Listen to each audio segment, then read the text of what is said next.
Je vais bien rappeler quelque chose, c'est que là où vous me voyez là, je n'ai peur de rien. J'ai affronté la mort à plusieurs reprises. Donc, je n'ai vraiment pas peur. Vous savez, l'activité que nous menons aujourd'hui, celle, n'est-ce pas, de combattre farouchement les dictatures, met nos vies en danger. Et du coup, on reçoit des menaces au quotidien. Et même ces dictatures qui sont mises à mal par nos différentes sorties, n'est-ce pas, recrutent des gens pour venir s'attaquer à nous, même sur les réseaux sociaux. Vous voyez? Et même physiquement, s'ils ont l'occasion, ils le feront. D'ailleurs, en France, arrivé un moment, je ne pouvais plus marcher seul quand j'étais en France. Je devais toujours me faire accompagner parce qu'il y avait des menaces fréquentes, n'est-ce pas, qui pesaient sur ma personne. Et donc, je me faisais régulièrement accompagner. Or, à une période, moi, je marchais tranquillement. Je croisais même les gens en route, on discutait. À un moment donné, je ne pouvais plus le faire parce qu'il fallait qu'on m'accompagne pour ma propre protection. Et depuis que je suis quitté de la France, je suis maintenant au Royaume-Uni. Ici, je bénéficie non seulement de la protection de la police, mais également, je fais beaucoup plus attention.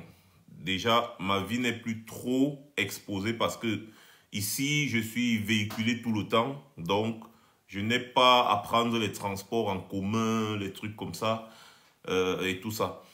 Mais toujours est-il que malgré tout ce que je vous dis, je n'ai pas peur. Je n'ai pas peur et je ne ressemble pas à quelqu'un qui pourra avoir peur un jour. D'ailleurs, toutes les personnes avec qui j'ai grandi, qui me connaissent, parce que moi je fais des vidéos sur les réseaux sociaux, et je ne fais pas des audios, je ne me masque pas, je ne me cache pas. Tout le monde connaît mon visage, donc j'ai des gens qui me connaissent, des gens qui ont grandi avec moi, qui peuvent témoigner, qui peuvent bien vous dire comment je suis depuis tout petit. Je n'ai pas peur.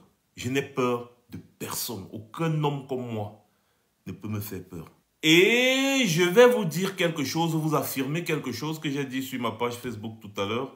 Je n'ai que du mépris pour les personnes qui soutiennent les dictatures. Que tu sois un Samuel Eto'o, un Francis Ngannou ou je ne sais qui. Je n'ai que du mépris. C'est-à-dire même mon mépris même, je pense que mon mépris a plus d'importance qu'une personne qui soutient ouvertement une dictature comme celle de Yaoundé. Je n'ai que du mépris, c'est-à-dire que je ne sais pas comment exprimer ça. S'il y avait un mot plus dur, si vous connaissez un mot plus dur, pardon, faites-moi part. Je n'ai que du mépris. Et cela ne va jamais changer. Pourquoi? Parce que, avant tout, j'ai un cœur. Dites-vous que si quelqu'un n'a pas un cœur, il ne peut pas faire ce que nous faisons. J'ai un cœur de pitié. Chaque jour, nous recevons des images atroces du Cameroun, de l'Afrique. Mais je parle du Cameroun parce que c'est ce que je reçois au quotidien. Chaque jour, la situation des Camerounais est de plus en plus catastrophique. Tellement je postais ce qui arrivait aux Camerounais sur ma première page Facebook sans masquer que Facebook a été obligé de supprimer cette page. Facebook a supprimé cette page qui comptait déjà des centaines de milliers d'abonnés. Parce que je montrais ce que les Camerounais vivaient sans masquer. Les Camerounais sont en enfer au Cameroun.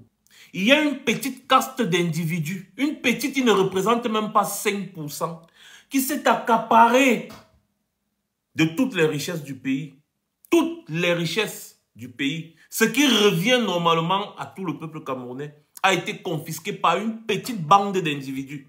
Et le fait de dénoncer cela pousse cette petite bande d'individus à menacer nos vies, menacer ma vie, menacer la vie de ma famille, menacer la vie de mes enfants. Il y avait un qui m'avait envoyé un message ouvertement, un gars du BI, qui m'avait envoyé un message. Il s'est filmé bien, il m'envoie la photo, il me menace, ensuite il envoie la vidéo. Il dit qu'il va découper mon fils en tranches et il va m'envoyer ça à la poste.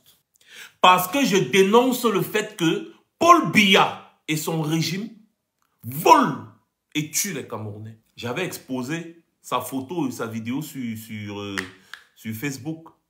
Donc dites-vous que si déjà même un homme en tenue est capable de le faire, de faire une vidéo, de faire une photo, de venir te menacer, il fait la vidéo, il prend le PA, il fait comme ça, il dit je te bute n'importe à quel moment où je te vois, je te bute et après je rends compte. Il n'a pas peur que je vais prendre sa photo, sa vidéo, je vais mettre sur les réseaux sociaux, il s'en fout.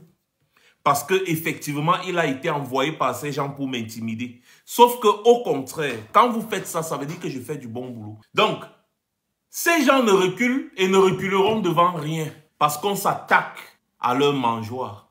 Passez une bonne journée. C'était Max Senior. Je reviendrai très certainement.